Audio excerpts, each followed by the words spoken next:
आहा गाउँको यो हो नि त लाइन यार सट्ट लाएर खेती किसानी गरेर बस्यो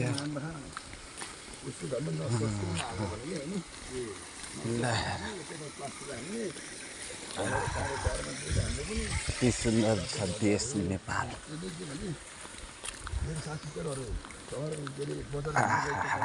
हरियाली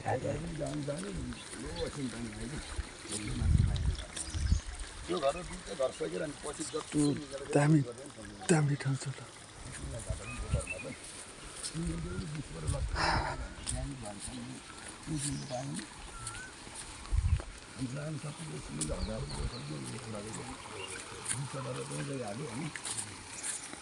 हामी त्यो डाँडामा पुग्ने त्यो डाँडामा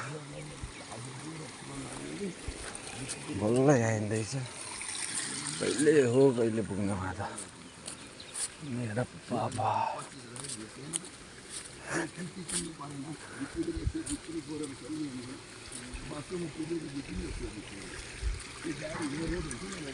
ओ झोला त अघि बोल्नु भएको रहेछ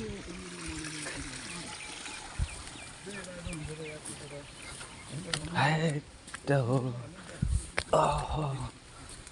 ए सुरुङतिर अरे रमाइलो हौ यता ठाउँ यार औँसेलु रहेछ यार औँसेले नमाम पाए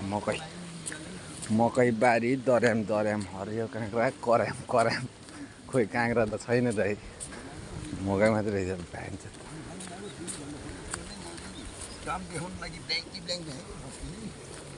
आरो पोखराको रहेछ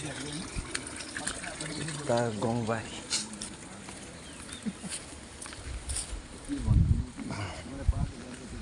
गाउँबारी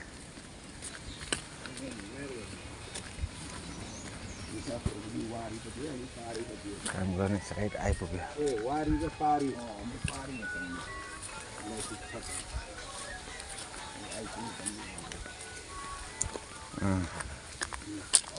हाम्रो कामको ठेका परेको छ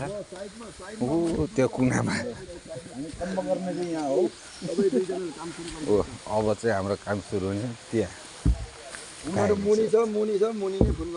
अर्ग्यानिक काम गर्ने अब यहाँ